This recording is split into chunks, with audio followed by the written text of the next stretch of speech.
Bonjour à tous. Bonjour tout le monde. Merci à vous de vous être connectés ce matin pour ce webinaire pour parler de SD-WAN et de l'évolution de votre réseau d'entreprise.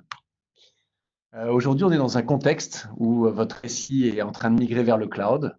En France, la fin du réseau RTC fait qu'on doit remplacer nos liens de téléphonie traditionnels pour les faire migrer sur nos liens de connexion Internet, le SIP par exemple. On utilise de plus en plus de visio, nos collaborateurs sont de plus en plus mobiles, ils veulent travailler de chez eux. On a sur le réseau de l'entreprise de plus en plus de terminaux différents qui arrivent, et le tout dans un contexte un peu stressant de beaucoup de cyberattaques, de cybercriminalité. Donc clairement, il y a beaucoup de choses qui changent et le réseau d'entreprise doit s'adapter à toutes ces nouvelles contraintes, à tous ces nouveaux usages. Et c'est un petit peu le sujet de ce matin. On a envie de vous parler. On va être ensemble pour une petite heure. Je suis accompagné de Julien aujourd'hui. Bonjour Julien. Bonjour Cyril, bonjour tout le monde. Moi c'est Julien, ingénieur avant-vente Cisco Meraki. J'ai commencé mon aventure chez Cisco Meraki il y a environ 3 ans, où j'ai commencé au support technique, donc une très bonne école pour appréhender une solution et voir tous ses avantages. Donc c'est ce dont on va parler aujourd'hui, où mon but c'est de vous faire voir un petit peu quelle est la philosophie Cisco Meraki et surtout de vous faire une très jolie démo de notre solution. Et donc je suis avec Cyril Voilà. de Et donc RTM. moi, je suis Cyril, je représente le réseau AirTeam aujourd'hui. AirTeam, c'est à peu près 250 collaborateurs en France, c'est l'association de 8 sociétés. Donc si vous êtes là aujourd'hui, c'est sûrement que vous avez été invité par votre interlocuteur commercial ou avant-vente chez Oslo dans le nord, Comines dans l'ouest de la France, plein sud à Bordeaux, Agen, Toulouse, GHD Marseille, Montpellier, VDI ou JDL en région Rhône ou en région parisienne, Siertel ou 5e Avenue. Donc, notre objectif, c'est d'accompagner les entreprises sur l'ensemble de leurs projets IT et télécom.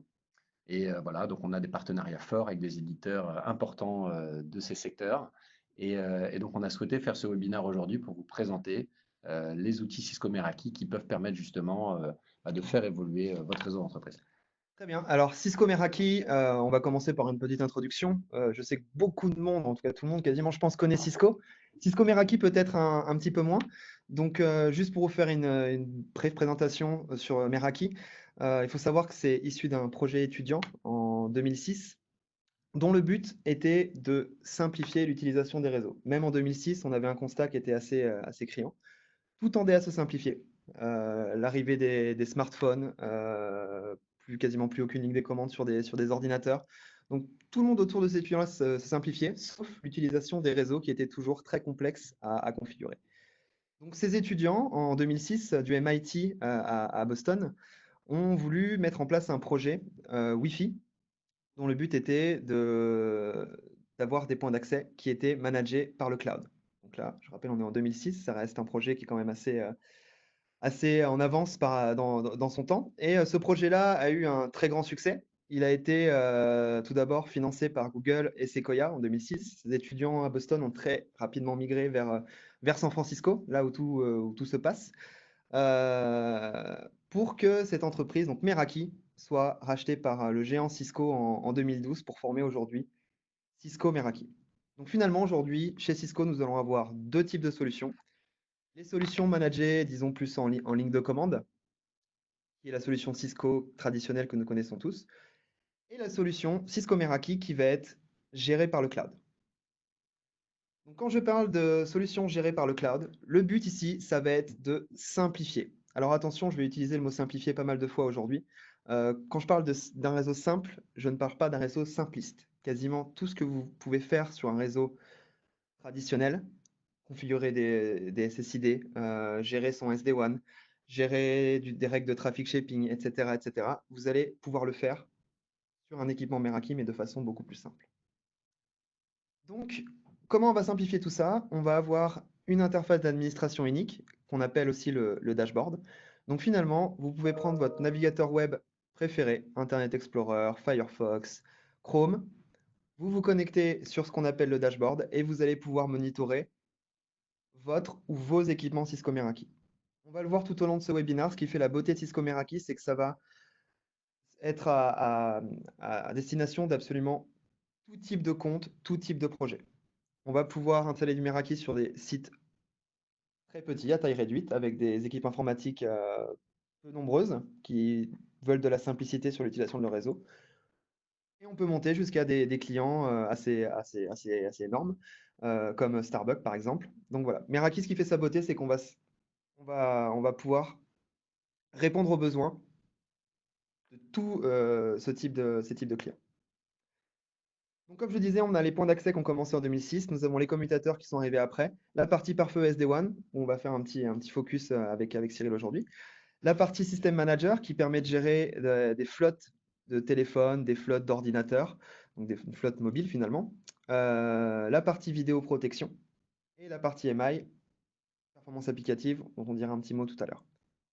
Donc voilà un petit peu tout le portefeuille de produits Cisco Meraki. Rapidement, petit slide pour vous présenter un petit peu quelle est la philosophie cloud Meraki, ou en tout cas moi en tant qu'ancien du support et un voix-vente, les questions que j'ai le plus souvent de la part des clients. Je vais répondre via ce slide. Première question, c'est je ne veux absolument pas que mon trafic utilisateur transite par le cloud. J'ai potentiellement une petite boutique avec des transactions bancaires et je ne veux pas que le trafic utilisateur, donc ce trafic-là, transite par le cloud. En aucun cas, le trafic utilisateur ne transitera par le cloud Cisco Meraki. Ça, on vous l'assure à 100%. Ce qui va transiter par le cloud Cisco Meraki, c'est les modifications de configuration. D'accord? Il va juste falloir brancher l'équipement qui va avoir Internet et ensuite on va pouvoir pousser les configurations de notre cloud jusqu'à l'équipement et les mises à jour firmware. Voilà, c'est les deux choses qui vont transiter par le cloud. Ensuite, réseau fiable. Qu'est-ce qui se passe si jamais ma connexion Internet tombe? C'est une solution gérée par le cloud. Est-ce que mon équipement s'arrête de fonctionner? Non. L'équipement, même si la connexion Internet est perdue, va continuer de fonctionner. Et une borne Wi-Fi, par exemple, va continuer de diffuser son SSID, donc son réseau Wi-Fi. Un pare-feu va continuer de bloquer le trafic, etc., etc. La configuration est stockée sur le cloud, mais elle est aussi stockée sur l'équipement. Ce qui fait que même avec la connexion Internet perdue, ça continue de fonctionner. Extensibilité, j'ai commencé à vous en parler tout à l'heure, donc une croissance qui suit celle de votre entreprise. Ce qui est génial avec Cisco Meraki, c'est qu'on peut avoir juste un site et on va vraiment trouver un grand intérêt à la solution Cisco Meraki. Tout comme on peut avoir des centaines, voire des milliers de sites et la solution va se mettre à l'échelle toute seule. Pourquoi? Parce que la solution est gérée par le cloud. Donc, on a juste à rajouter des sites, comme on le verra tout à l'heure, des équipements, et la solution se met à l'échelle toute seule, très simplement. Et ensuite, mon dernier point, pareil pour le futur. Euh, donc là, Meraki, je dis souvent, c'est comme le bon vin. Ça va prendre de la valeur avec le temps. Ce qui est le cas, on va pousser des mises à jour de fonctionnalités en permanence sur la solution. Et quand vous rentrez dans le monde Cisco Meraki, vous allez avoir de base accès à ces nouvelles fonctionnalités. SD-WAN fait clairement partie de ces nouvelles fonctionnalités qu'on a poussées il y a à peu près 2 ans, où il y a plein de clients qui avaient des équipements de sécurité Cisco Meraki, donc on appelle aussi MX. Et un matin, ils se sont réveillés, ils ont reçu un email en disant les équipements de sécurité ne font pas que de la sécurité maintenant, ils font aussi la partie SD-WAN, donc priorisation de flux. Et tous ces clients-là ont profité de cette fonctionnalité qui est quand même assez énorme, sans remettre la main au portefeuille. Donc voilà ce qui se passe quand on rentre dans le monde Cisco Meraki. On va profiter de toutes les mises à jour, que ce soit des mises à jour de sécurité ou des mises à jour de fonctionnalité. On va se refocaliser un petit peu sur ce dont on veut parler aujourd'hui. On vous l'a promis, on va pas faire beaucoup de slides aujourd'hui, on va surtout faire de la démo. Là, on passe sur une des dernières slides qu'on a. Voilà, donc l'objectif, c'est en effet de la démo pour vous montrer un petit peu la solution. Et l'objectif aujourd'hui, c'est que Julien revienne sur les points clés justement de l'évolution du réseau, ces fameuses nouvelles contraintes auxquelles votre réseau doit être adapté. Donc le premier point, donc, on le redit, mais c'est important, qui nous semble vraiment essentiel, et ce qu'on va essayer de vous montrer aujourd'hui, c'est que vos réseaux doivent rester simples à gérer, à manager. L'informatique compliquée, c'était bien il y a 20 ans. Aujourd'hui, les lignes de commande, aujourd'hui, les configurations complexes, c'est terminé. Aujourd'hui, on peut mettre en place un CRM en démarrant facilement un compte sur salesforce.com ou Pipedrive, ce genre de choses. C'est plus des projets qui nécessitent 2 mois de technique pour monter des infrastructures de base de données, ce genre de choses. La gestion du réseau, c'est pareil. Aujourd'hui, ça doit être simple de gérer, de faire évoluer son réseau. Le deuxième point, c'est que nos applications, le CRM, la gestion co, le stockage de fichiers, l'intranet, tout migre vers le cloud. Donc j'ai besoin d'une bande passante élevée et j'ai surtout besoin de haute disponibilité. Si j'ai une coupure Internet, c'est la catastrophe. Il faut que mon accès Internet, mon accès réseau soit disponible en permanence. Donc on va voir comment on peut accompagner dans ce sens. Ensuite, c'est important de connaître les flux qui sont véhiculés par son réseau. Il y a une petite étude que je trouve hallucinante qui mettait en avant le fait qu'en entreprise, 50% de la bande passante est consommée par des mises à jour applicatives. Mon PC, mon Mac qui se met à jour, mon smartphone qui se met à jour, 50% de la bande passante. Je paye des connexions fibres dédiées, des montants d'abonnement élevés, et la moitié de ma bande passante, c'est de la mise à jour applicative. Ça, c'est si je ne connais pas bien mes flux, je ne sais pas, du coup, mettre les bonnes règles pour limiter certains usages, et du coup, je paye une connexion que je n'exploite pas bien, mauvaise connaissance de ce qui est véhiculé sur mon réseau. Donc c'est important de monitorer les flux pour bien comprendre ce qui passe et ensuite pouvoir mener les actions correctives. Ensuite, ce qui est important aussi, on reparle de simplicité, mais simplifier la connexion des sites distants et des nomades. Je dois pouvoir, en cas de croissance, si je rachète une entreprise, je veux ouvrir un nouveau site, très facilement connecter un site distant. Et de plus en plus, mes collaborateurs veulent travailler de l'extérieur, veulent travailler de chez eux, veulent faire du télétravail. Il faut simplifier ce processus de connexion à mon système d'information. Une fois que j'ai bien monitoré mes flux et que j'ai bien compris ce qui transitait sur mon réseau, ce qu'on va vous montrer dans la démo, c'est comment j'optimise et comment je gère ces flux réseau pour prioriser. La voix est ultra critique. Je ne dois pas avoir de coupure ou de micro-coupure sur de la voix. Par contre, du flux web est moins critique. La mise à jour applicative, c'est le dernier de mes soucis, j'ai pas besoin. Ma mise à jour applicative, elle doit être faite, mais c'est pas grave si elle met 2 heures à se télécharger au lieu de 40 minutes ou au lieu de 10 minutes. Voilà. Donc il faut que j'optimise et que je gère mes flux réseau en fonction de mes priorités. Et le tout dans un environnement ultra sécurisé. Euh, Vous avez sûrement tous lu comme moi dans la presse il y a quelques jours le bout de construction qui a été en chômage technique pendant je ne sais pas combien de jours avec tout le réseau coupé, téléphonie, internet, tout. Enfin, ça, c'est la peur de toute société de se retrouver comme ça, coupé du monde, chômage technique par des problèmes de réseau informatique. Donc, c'est essentiel aujourd'hui pour toute taille d'entreprise d'avoir des solutions qui permettent d'avoir une connexion, un réseau le plus sécurisé possible. Donc voilà, on va arrêter un peu avec les slides. Ce que je vous propose, c'est que je vais redonner la main à Julien qui va rentrer sur le dashboard et revenir sur tous ces points pour vous montrer comment justement on pourrait aujourd'hui, en 2020, gérer intelligemment un réseau d'entreprise et avec beaucoup de simplicité et beaucoup d'agilité. Très bien, allons-y. Hop. Alors, vous avez le petit chat aussi sur la partie webinar, donc surtout n'hésitez pas à poser quelques questions pour en noter, pour regarder sous le coude à la fin de la présentation. Donc, nous voilà enfin connectés sur le dashboard Cisco Meraki, où ici, tous les petits points verts représentent des clients Meraki répartis un petit peu partout dans le monde. Donc, alors il faut savoir que quand j'ai rejoint Cisco Meraki il y a environ 3 ans, on était à 700 000 réseaux actifs dans le monde. Pour vous démontrer que voilà, la solution a vraiment le vent en poupe aujourd'hui et que on est vraiment une belle locomotive pour Cisco dans son ensemble. On est passé de 700 000 à quasiment 2,5 millions réseaux en l'espace de 3 ans, donc qui est une avancée absolument exceptionnelle pour Meraki. Et on compte bien faire durer ça et faire profiter de la simplicité de la solution à un maximum de clients qui en ont besoin.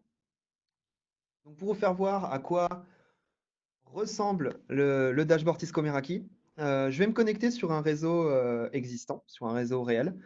J'ai un bel environnement de démo, mais aujourd'hui, le but, c'est qu'on regarde ensemble un environnement qui vit. Donc, quoi de mieux que notre réseau Cisco Meraki? Donc là, c'est tous nos bureaux répartis un petit peu partout dans le monde. Donc, comme je le disais tout à l'heure, Meraki a commencé avec juste un seul bureau à San Francisco, où la solution était déjà très, très mature. Donc, on l'a là, notre bureau à San Francisco, notre bureau originel Cisco Meraki. Et quand je disais tout à l'heure que Meraki va suivre la croissance d'une entreprise, c'est le cas aussi avec nous. Finalement, on est les premiers clients Cisco Meraki de notre propre solution, où Meraki a eu une grande, bien grandi depuis le rachat à Cisco surtout. Donc, on a eu pas mal de sites à ajouter qu'on voit ici. Donc là, la liste des réseaux. Un réseau, ici, c'est pas technique, ça va juste être un container où on va ajouter des équipements Cisco Meraki. Donc là, comme on peut le voir à San Francisco, on a 367 équipements. Donc là, la solution Meraki sert un gros site. Tout comme on peut avoir des sites à taille beaucoup plus réduite, donc par exemple comme Meraki San José, où on va avoir 7 équipements Meraki connectés. Donc voilà la première vue que vous allez avoir. La partie dans organisation, vue d'ensemble, overview, ça va être vos sites distants, ou si vous avez un seul site, ça va être votre site ici. Vous allez pouvoir avoir la petite pastille ici, donc verte, jaune ou rouge, qui va vous dire simplement si votre équipement est connecté ou ne l'est pas. Maintenant, avant d'avoir cette fenêtre, le but évidemment, ça va être de créer un dashboard. Pour créer un dashboard, c'est très simple, tout le monde peut le faire. Vous avez juste à aller sur Google, vous tapez dashboard Meraki. On va vous demander une adresse email et un mot de passe, le nom de votre organisation, l'adresse, et vous pouvez créer le dashboard. Une fois que vous êtes connecté au dashboard, le but, ça va être d'ajouter, de lier des équipements Cisco Meraki à votre compte. Pour faire ça, il suffit d'aller dans Organisation, Inventaire, juste là. Ou ici, on va appuyer sur Claim et vous allez pouvoir ajouter votre équipement Meraki ou vos équipements Cisco Meraki ici, en entrant le numéro de série ou, pour les plus feignants, juste le numéro de commande qui va contenir tous les numéros de série des équipements. On appuie sur Claim et ensuite, le but, ça va être de lier l'équipement Meraki avec un réseau qui est soit donc votre site, votre unique site, soit l'un de vos sites distants. Ensuite, la partie intéressante de Meraki, c'est qu'on va pouvoir gérer donc, les administrateurs, les personnes qui ont le droit d'accéder à la console ou non. Donc on a différents niveaux d'accès. On va avoir la partie organisation admin. Donc l'orgadmin va pouvoir avoir accès à absolument tous les réseaux, à toutes les configurations. Donc par exemple ici, Andrés et organisation admin, il a accès à absolument tout. On peut restreindre un petit peu ses accès. Donc, par exemple, Joe ici est organisation admin, mais que en lecture, ce qui fait qu'il ne va pas pouvoir modifier les configurations. Visiblement, on fait un petit peu moins confiance à Joe qu'à Andrés. Et ensuite, si on a des sites distants, on va pouvoir donner des accès un petit peu différents. Donc, par exemple, dire que Jason, lui, n'a accès qu'au réseau à Londres, à Ann Arbor et à Austin. Donc, lui, quand il se connectera avec son adresse email et son propre mot de passe, il n'aura accès qu'à ces trois réseaux-là. Donc voilà l'idée. Le but de la solution, encore une fois, c'est de simplifier et surtout de ne vous ôter aucune flexibilité par rapport à d'autres solutions qui sont gérées en ligne de commande ou qui sont gérées de façon beaucoup plus complexe. Donc c'est pour ça que Meraki, je leur dis encore une fois, simple, mais pas simpliste. Maintenant, pour continuer cette démonstration, nous allons nous connecter au réseau sur lequel on se trouve aujourd'hui avec Cyril, qui est le bureau Cisco Meraki à Londres, donc Londres Finsbury, où ici, la première fenêtre que j'aime bien présenter, c'est ce qui se passe dans la partie Network Wide Client, où je vais avoir tous les clients connectés sur notre réseau. Donc, à Londres, évidemment, on a la chance d'avoir ce qu'on appelle le full stack Cisco Meraki. Donc, on a la partie sécurité et SD-WAN qui se trouve ici. Donc, c'est la partie où on va bien creuser aujourd'hui. La partie commutateur et la partie Wi-Fi. Donc, avec le dashboard Meraki, on va avoir accès à toute la configuration de notre architecture locale réseau. Sur la partie client maintenant, donc c'est un petit peu comme voilà, comme des Lego. Si j'ai que la partie sécurité, j'aurai que les clients qui sont connectés, ou en tout cas qui passent au travers de mon pare-feu. Ici, vu que j'ai plusieurs équipements, je vais pouvoir filtrer un petit peu et dire je veux que les clients qui sont connectés sur les points d'accès. Je veux potentiellement que les clients qui sont connectés sur un SSID en particulier. Par exemple, je pourrais dire je veux que les clients connectés sur le Meraki Corporate. Il se trouve que moi-même en ce moment, je suis connecté sur le Meraki Corporate, donc je pourrais très bien faire une petite recherche, entrer mon nom, donc Julien, MacBook Pro. C'est bien moi, c'est l'ordinateur sur lequel on est en train de faire le webinar actuellement. Donc ça, c'est vraiment très intéressant dans le sens où, pour une équipe informatique qui a besoin de troubleshooter un problème, où la personne qui va appeler n'est pas nécessairement technique, en tout cas, c'est pas son travail d'être technique, on ne lui demande pas d'être technique. Quand on va demander des informations, bah, on va pas réussir à avoir beaucoup d'informations. Donc moi, quand j'étais au support et que je recevais des appels de clients qui n'étaient pas techniques, je pouvais juste demander le nom de la personne et à partir de là, je pouvais commencer à troubleshooter un problème et à rentrer dans le détail de la configuration. Donc si je clique sur mon MacBook Pro, je vais avoir une belle visibilité sur où je suis connecté, où est-ce qu'on se trouve dans le bureau, quel nom d'utilisateur j'ai utilisé pour me connecter sur mon architecture, etc., etc. Donc voilà toutes les informations qu'on peut avoir. Donc là, évidemment, c'est un client Wi-Fi. Je peux très bien faire ça sur un client qui est filaire. Donc, on va retourner sur All ici. Et je pense qu'un des clients qui utilise le plus de données, voilà, c'est un de nos serveurs, évidemment. Donc un serveur de mise à jour, comme disait Cyril tout à l'heure, quelque chose qui va utiliser beaucoup de ressources, ça va être les mises à jour. Donc là, si je clique sur le serveur, je vais pouvoir voir voilà, sur quel port il est connecté, quel a été l'usage sur le dernier jour. Je peux facilement revenir sur les 30 derniers jours, etc., etc. Donc voilà, ça c'est la première brique de Cisco Meraki, ça va être la partie visibilité. Une autre partie qui est très importante, c'est quand on va déployer notre réseau, comme on l'a vu tout à l'heure, déployer un équipement Meraki, c'est très simple. Il faut juste la connexion Internet. Il faut juste l'avoir ajouté sur le dashboard. On peut faire la configuration sans que l'équipement soit connecté. Et ensuite, une fois que l'équipement est connecté, on va pousser toute la configuration. Je fais juste une petite parenthèse sur la démo où hier, on a eu une grosse réunion Cisco Meraki, on a eu toutes les nouveautés. Et on a parlé un petit peu, donc c'est un petit peu hors sujet, on a parlé un petit peu du coronavirus, où on est tous au courant qu'il y a 2 hôpitaux qui se sont construits en quasiment quelques jours euh, aux alentours de Wuhan, donc qui est En 10 jours, ouais, c'est ça. en quasiment 10 jours. Ouais. Euh, alors on pense à la prouesse un peu technique de construire ces 2 bâtiments et d'avoir toutes les ressources dedans, mais on ne réfléchit pas nécessairement à la partie réseau. Mm. Comment configurer un réseau stable, un réseau sécurisé, on parle d'un hôpital ici, en quelques jours? Eh bien, la solution Meraki, c'est la solution qui a été choisie, qui a été préférée pour équiper ces hôtels. Tout simplement parce que la solution est simple à mettre en place et sécurisée. Et surtout, on parle de zero touch provisioning. Il y avait juste à brancher les équipements. On a fait la configuration sur le dashboard. Toute la configuration a été poussée.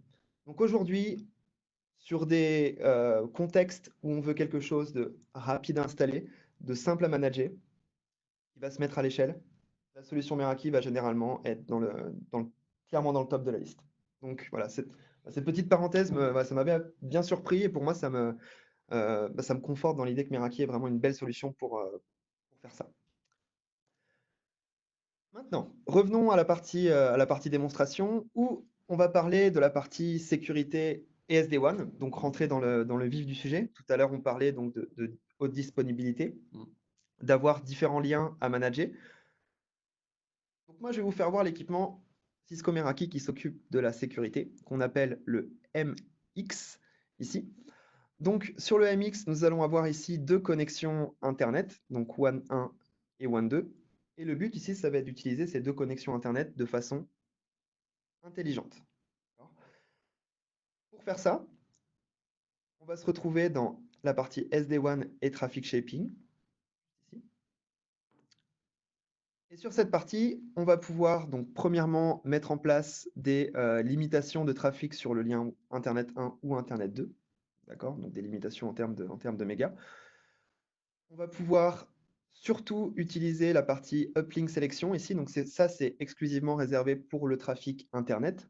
Donc par exemple, on veut qu'un certain ordinateur utilise en priorité WAN 1.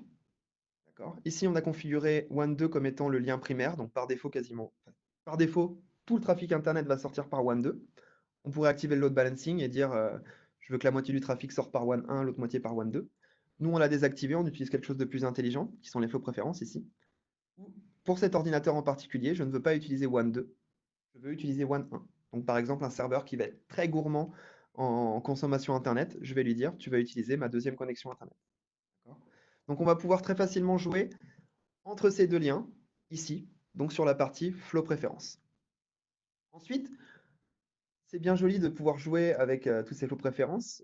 Il y a une partie qui est critique ici, c'est de savoir ce qui se passe sur le réseau, d'avoir de la visibilité. Je reviens juste un petit peu en arrière, on va retourner sur la partie client. Et le but, c'est de savoir quel est le type de trafic qui est le plus utilisé sur mon réseau. Ici, je vais avoir la partie application.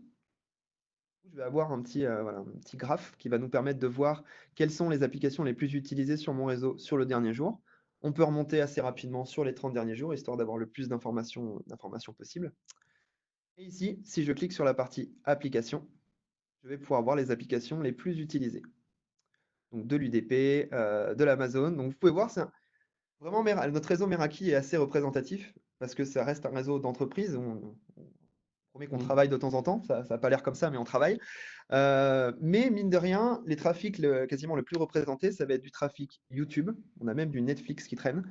Et ce trafic-là, il va falloir le gérer. Il ne va pas falloir que ce trafic-là perturbe le trafic d'entreprise. Il ne faudrait absolument pas que quelqu'un qui regarde une vidéo Netflix pose problème au webinaire qu'on est en train de faire en ce moment. Pour faire ça, la première chose à faire, évidemment, c'est d'avoir de la visibilité sur les types de trafic qui transitent. Donc là, par exemple, YouTube, ce qu'on pourrait faire, c'est potentiellement limiter l'utilisation de la bande passante sur YouTube. Donc ça va se passer encore une fois dans la partie SD-WAN et Traffic Shaping, la partie qui se trouve tout en bas ici, qu'on appelle Traffic Shaping Rules. On va ajouter une règle ici. On va avoir un portefeuille d'applications assez large. Donc, par exemple, vidéo et musique, on va retrouver Netflix. Je pourrais très bien dire YouTube. Je veux bien autoriser YouTube. En revanche, tous ceux qui utilisent YouTube, je veux les limiter à 1 mégabit par seconde. Donc, les personnes pourront regarder YouTube. Mais bah, s'ils veulent regarder YouTube en 4K, ils ne pourront pas. Donc, ils ne pourront pas réutiliser toute ma bande passante. Tout à l'heure, Cyril parlait à juste titre du trafic téléphonie. Le trafic téléphonie, il ne faut pas que ça coupe. Sur YouTube, si on perd quelques paquets, à la limite, c'est pas grave, on va avoir quelques pixels qui vont pas s'afficher. Et même en tant qu'expérience utilisateur, on va quasiment pas s'en rendre compte. En revanche, sur la VoIP et tout ce qui est vidéoconferencing, si jamais on commence à perdre des paquets réseau, et ben la voix va commencer à saccader. Donc là, par exemple, sur les webinaires, vous entendriez pas grand-chose de ce que je suis en train de dire, ce qui serait dommage. Donc là, le but, c'est de mettre ce qu'on appelle de la qualité de service. Alors la qualité de service, c'est souvent un petit peu un gros mot sur plein d'autres architectures parce que c'est complexe à configurer. Ce sont des vraies usines à gaz, les qualités de service. Sur Meraki, c'est ultra simple à configurer. On va ici définir quel type de trafic on veut impacter. Donc là, nous, on a dit tout ce qui est VoIP et vidéoconferencing. On a même ajouté une plage d'adresse, donc qui est sûrement un de nos serveurs, enfin, quelques serveurs téléphonie. Et on va lui mettre ce qu'on appelle un DSCP tagging ici. Donc par défaut, tout votre trafic, s'il n'y a rien de configuré, ce sera à 0. Donc ce qu'on appelle le best effort. Donc tout le monde sera à la même échelle. La téléphonie, on va lui mettre à 40. Donc ça va être plus élevé que le best effort, ce qui fait que si jamais il y a de la congestion dans notre réseau, ce trafic-là va passer en priorité. Comme je disais tout à l'heure, s'il y a quelques paquets YouTube qui sont perdus, c'est pas grave. La téléphonie, il ne faut pas que ce soit perdu. Il faut que la téléphonie soit prioritaire et passe à travers nos équipements réseau. Donc là, on taxe ce paquet en VIP et on lui dit, toi, tu ne fais pas de file d'attente, tu ne seras pas droppé, tu ne seras pas mis à l'écart si jamais il y a de la congestion sur mon réseau. Donc ça, c'est très important ici. Ça, c'était pour la partie traffic shaping. D'accord? Donc maintenant, on va avoir deux connexions Internet. On va pouvoir, comme on l'a vu, gérer les flux Internet donc sur un lien plutôt qu'un autre. Donc jouer avec la partie ici, flow préférence, configurer du traffic shaping. Maintenant, qu'en est-il quand on a de la connexion entre nos sites distants? Potentiellement, on va avoir 2 ou 3 sites. On va avoir une connexion vers un cloud, donc par exemple Azure ou AWS, ou comme le disait Cyril tout à l'heure, beaucoup d'applications sont migrées aujourd'hui vers le cloud. On n'a plus notre data center central où bah, c'est compliqué à gérer, on va héberger tout notre serveur web, etc. Là, ça va être bougé sur la partie cloud. Donc le but ici, ça va être d'interconnecter ces clouds et ces différents sites qu'on va avoir, donc un ou plusieurs sites. Pour faire ça, ce qu'on va utiliser, c'est la partie VPN. Meraki. La partie VPN qui est pour moi un des gros avantages de la solution Meraki et qui démontre absolument parfaitement avec laquelle on va pouvoir faire des configurations. Un VPN par défaut, attention, je vais dire plein de choses compliquées. Les VPN par défaut, ça va être beaucoup de choses à configurer en ligne de commande. Ça va être la phase 1, la phase 2, ça va être de l'encryption, ça va être du hash, ça va être Diffie-Hellman, ça va être les sous-réseaux à configurer, etc., etc. Il y a plein de choses à configurer, plein de choses à penser. Et surtout, il faut faire en sorte que sur ces deux sites, la configuration soit identique. Si jamais il y a une petite chose qui change, le tunnel entre ces deux sites-là ne va pas monter. Tout ça existe toujours avec Meraki, mais c'est derrière le rideau. Ça va être fait par nos ingénieurs, ça va être des scripts qui vont tourner derrière, qui vont permettre de monter les VPN. Vous, tout ce que vous avez à faire ici, c'est de dire quel type de site j'ai, donc un hub ou un spoke. Le hub, généralement, ça va être un site primaire, donc potentiellement là où est hébergé votre donnée sur le cloud, votre data center, ou en tout cas voilà votre siège. Et ensuite, on va avoir la partie spoke qui va être un site distant. Donc là, nous, on a dit que Londres, c'était un hub. On va dire quel réseau va faire partie de ce VPN, d'accord? Les sous-réseaux, je les ai configurés ici, dans la partie addressing et VLAN. La partie addressing et VLAN, j'ai déclaré mes différents réseaux, donc management, VoIP, etc. Donc vous aussi, vous pouvez déclarer des réseaux facilement. Donc pourquoi pas un réseau invité, un réseau pour les équipes commerciales, un réseau pour les ingénieurs, un réseau, voilà, ça dépend de quel domaine d'activité vous êtes, mais vous pouvez très facilement créer différents réseaux ici. Et ensuite dire, je veux que ces réseaux-là soient accessibles à distance, oui ou non. C'est la seule chose que vous avez à faire pour configurer les VPN. On va se retrouver sur Sydney ici, qui lui est configuré en SPOC. Donc Sydney est un site distant, un site qu'on considère comme plus petit, où on va lui dire sur quel hub je veux que Sydney se connecte. Donc évidemment, géographiquement parlant, c'est beaucoup mieux de dire que Sydney se connecte à San José qu'à Londres. On est plus proche de San José que de Londres à Sydney. Donc c'est ce qu'on fait. On va dire, Sydney, je veux que tu te connectes au hub qui se trouve à San José. Si jamais il y a un problème, tu bascules sur San Francisco. Et si jamais les deux ont un problème, on bascule sur. Encore une fois, le but, c'est d'avoir de la redondance. Donc là, c'est à grande échelle. Évidemment, pour des plus petites entreprises, ça prend aussi tout son sens. On va avoir un hub. Et le but, c'est de jouer avec ces deux connexions Internet, de créer des VPN entre nos sites. La configuration des VPN est faite. Donc, qu'on ait 2 sites, 3 sites ou qu'on ait des centaines de sites comme certains clients Cisco Meraki, la configuration va être la même.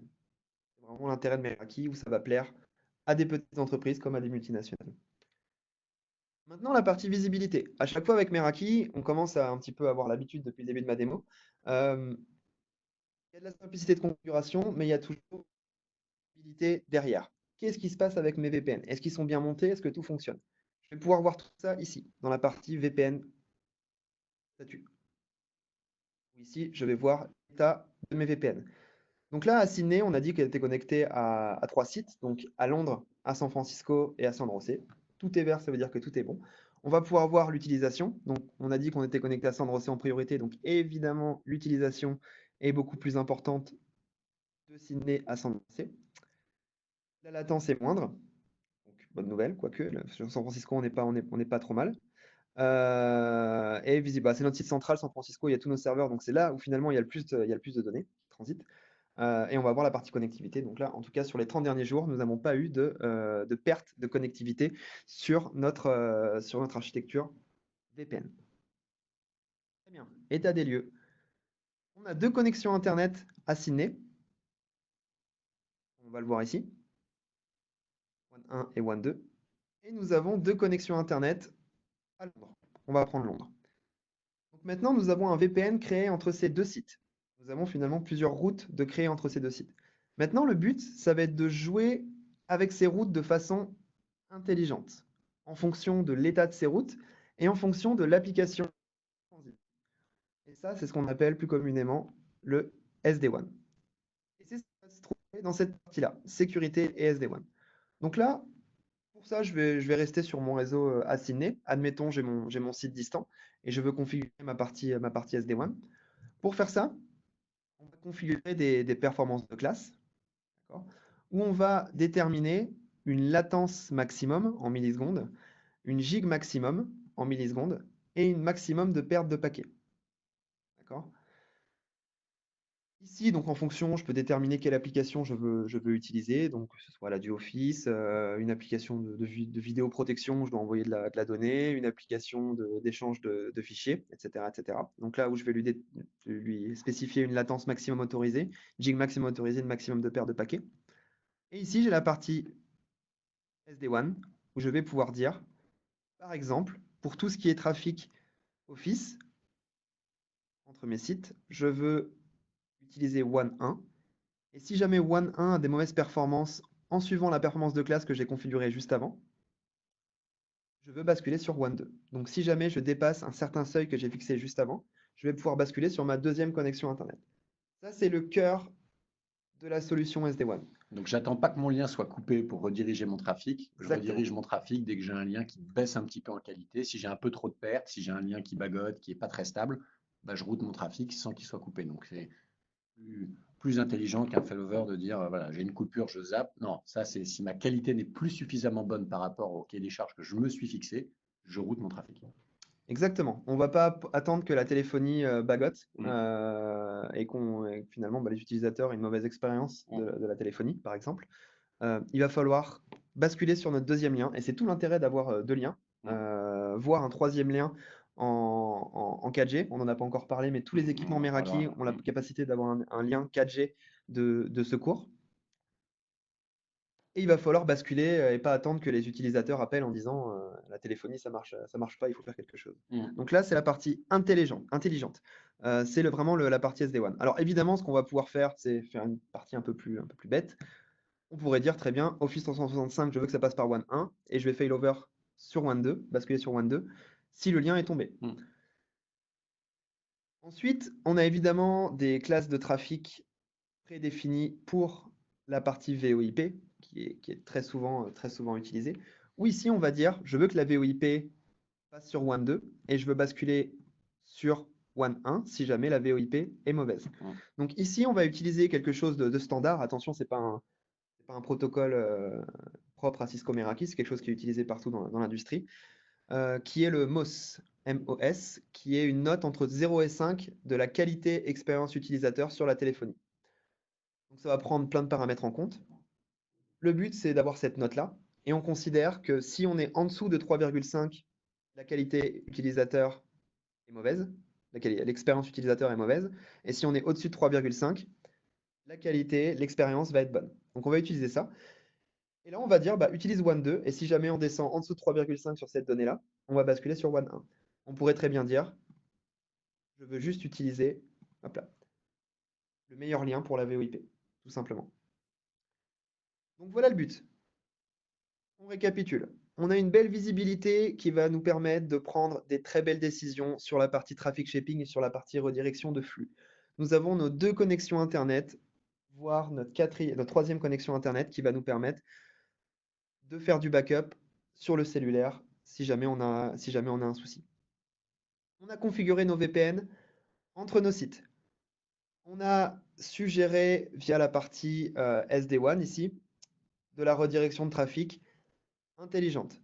Maintenant, encore une fois, est-ce qu'on a la partie visibilité sur l'utilisation de mes liens? Eh bien oui, la partie visibilité va se retrouver encore dans la partie VPN statut.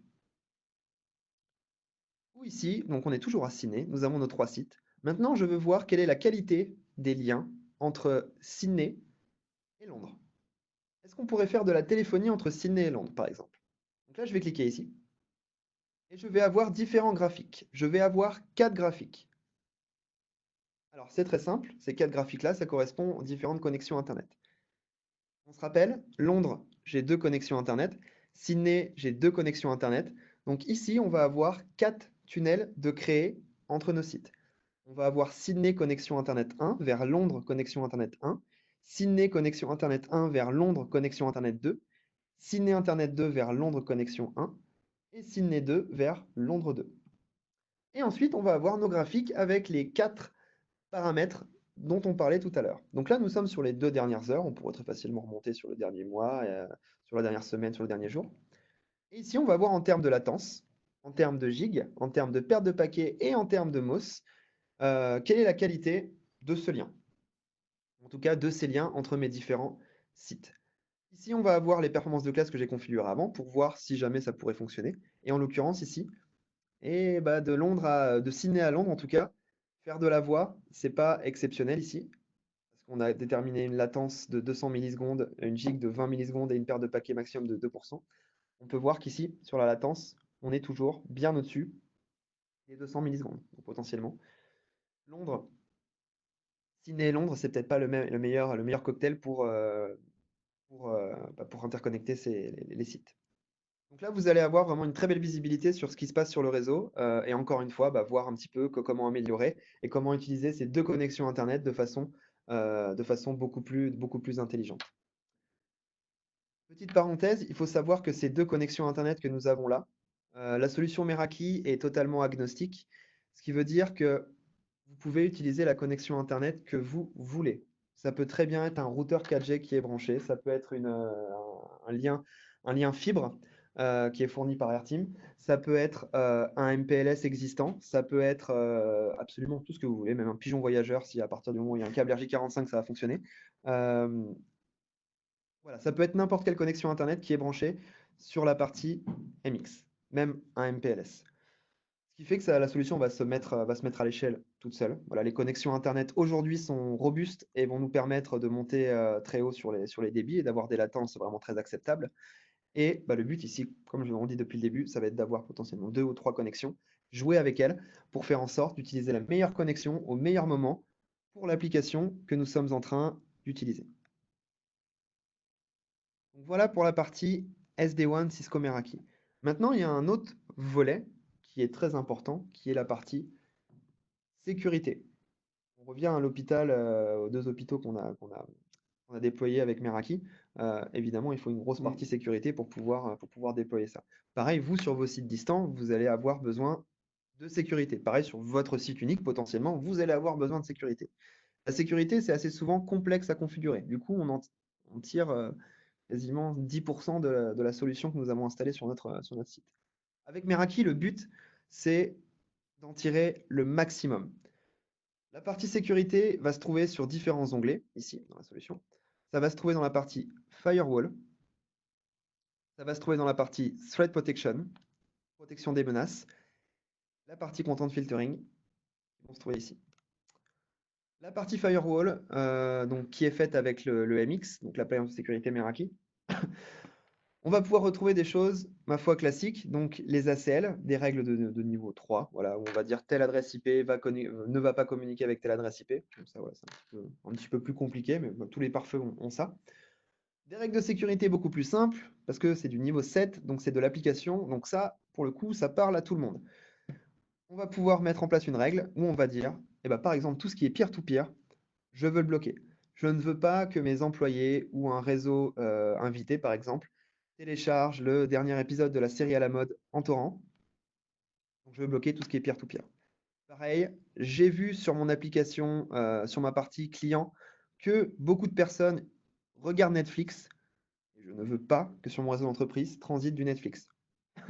Très simplement, vidéo et musique, je vais sélectionner Netflix et là je peux cliquer sur sauvegarder. D'accord. Alors évidemment, je ne vais pas le faire ici. La sauvegarde, je suis sur réseau à Londres, comme vous avez pu le voir tout à l'heure, il y a beaucoup de réseaux Netflix, d'utilisation Netflix. Donc là, si je sauvegarde, je pense que même à travers le webinaire, vous allez entendre tout notre bureau crier au scandale. Donc là, J'espère pas, mais je vais enlever ces règles-là de suite. Mais voilà, tout ça pour dire que au niveau de la sécurité, vous allez pouvoir configurer ça de façon simple. Autre chose, et qui fait partie de la brique de sécurité avancée, très avancée de la solution Meraki, ça va être la partie threat protection. Donc, encore une fois, qui est assez complexe à configurer d'habitude, mais avec Meraki, ça va être très simple et tout va se passer automatiquement derrière le rideau. Donc vous avez juste à activer Advanced Malware Protection. Advanced Malware Protection, on va faire ça grâce à une gigantesque base de données de signatures de paquets malveillants qu'on appelle Talos. Donc là, c'est la plus grosse base de données mondiale de paquets malveillants. Donc là, on parle de milliards et de milliards d'entrées, de millions de nouvelles entrées par jour. Cette base de données et la proactivité pour détecter les menaces, c'est géré par plus de 200 chercheurs à temps plein répartis partout dans le monde qui vont détecter les dernières menaces, mettre à jour de façon très réactive. Encore une fois, c'est géré par le cloud. Donc vous n'avez pas besoin de mettre l'équipement à jour pour profiter de ces nouvelles signatures de paquets malveillants. Tout va se faire automatiquement euh, sans que vous ayez à faire de manipulation. Donc la solution Meraki va être ultra réactive quand on va avoir des nouvelles menaces.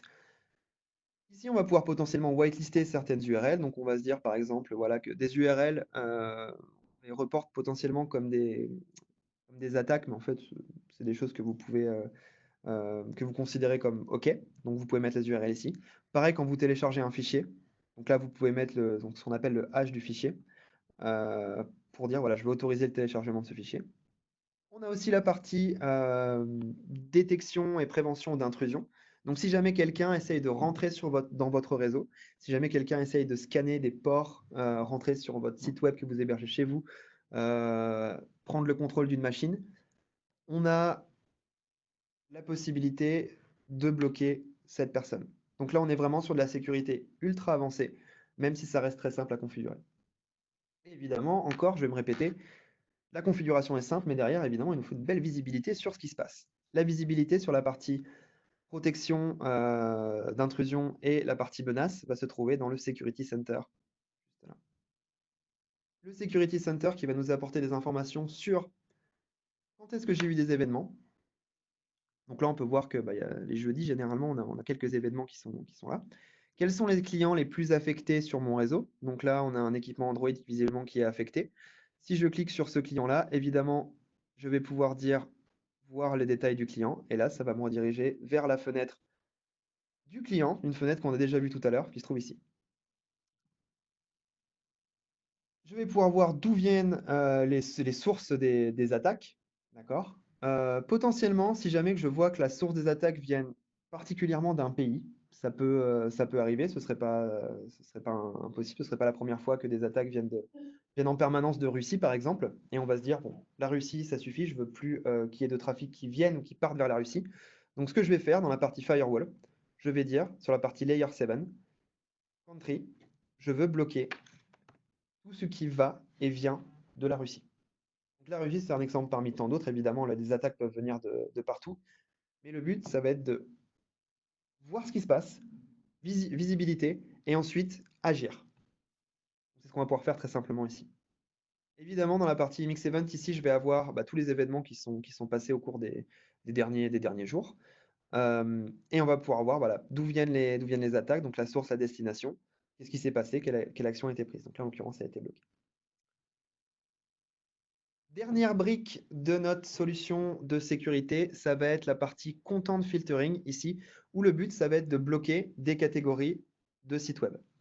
Donc, par exemple, on va dire, je veux bloquer tout ce qui est lié avec adultes et pornographie. Je ne veux pas que mes employés aillent sur ces sites-là.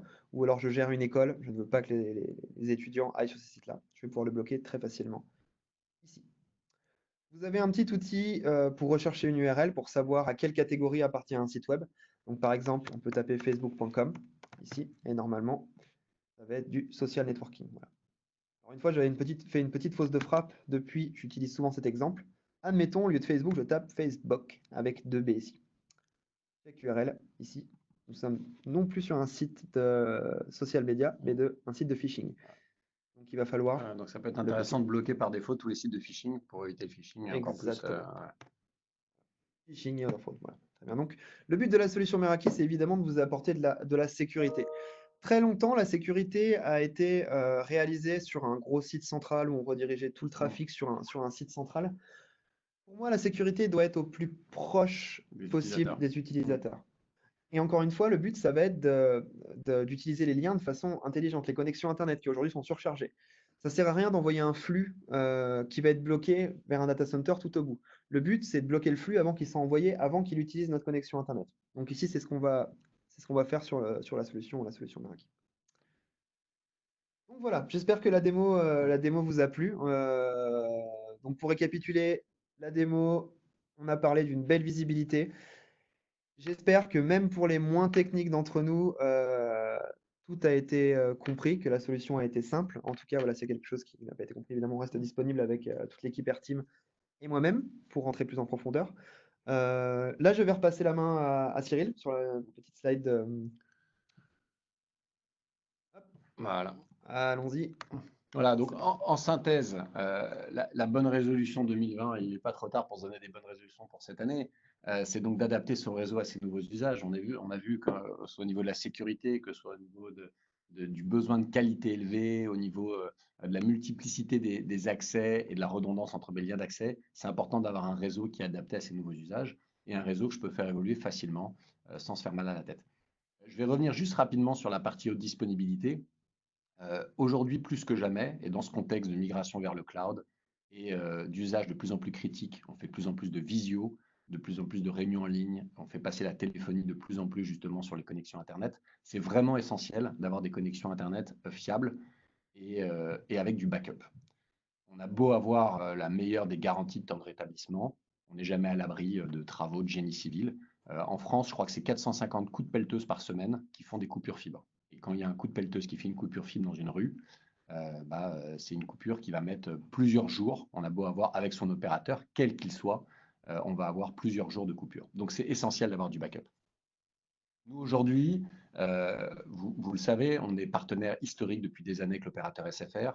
Aujourd'hui, SFR, on est fier de pouvoir proposer à 90% des entreprises, des sites d'entreprises en France de la fibre dédiée. Donc la fibre dédiée par rapport à la fibre mutualisée, c'est une fibre qu'on amène pour vous avec un brin dédié. Ce sont des débits qui sont garantis. Donc vous avez besoin de 10 mégas, on livre 10 mégas, 100 mégas, on livre 100 mégas, 1 giga, on vous livre 1 giga, qui est valable en upload et en download, avec donc une GTR de 4 heures qui répond à toutes les problématiques de panne mineure.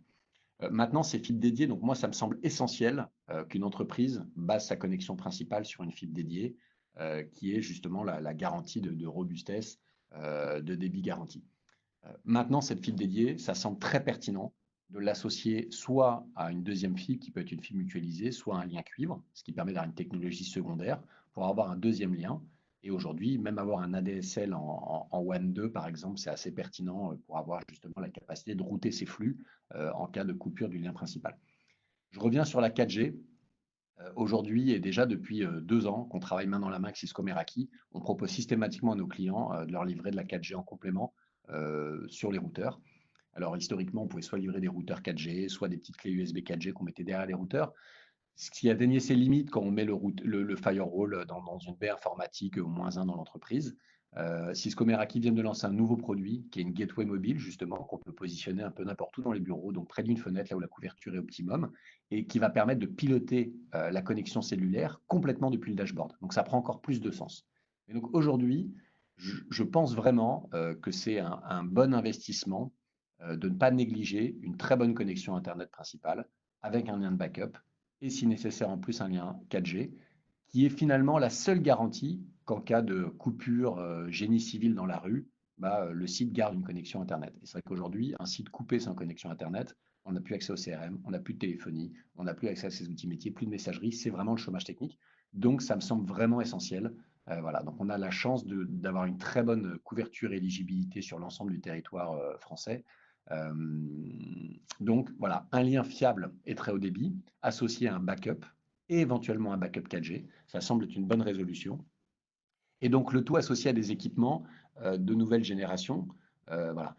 Moi, je dis souvent, ça ne sert à rien d'augmenter le débit de sa fibre. Une boîte qui a aujourd'hui une fibre à 10 mégas et qui veut passer à 100 mégas, je dis, ça ne sert à rien si vous n'avez pas les bons équipements qui permettent d'avoir de la visibilité sur les flux. C'est-à-dire, je vous avais dit en introduction qu'une étude avait démontré que 50% de la bande passante était utilisée par des mises à jour applicatives. Donc, si vous avez une fibre 10 mégas ou 50 mégas qui est saturée et que vous passez à 100 mégas et que vous pensez avoir résolu tous vos problèmes, mais que vous ne changez pas vos équipements d'accès comme vos firewalls et que vous n'avez pas des règles qui vont permettre de prioriser certains flux ou de réduire la bande passante utilisée par exemple, les mises à jour applicatives, vous avez augmenté votre bande passante, vous avez augmenté votre budget, vous avez multiplié par 2 votre budget de fibre, mais finalement, vous n'avez pas du tout résolu vos problèmes.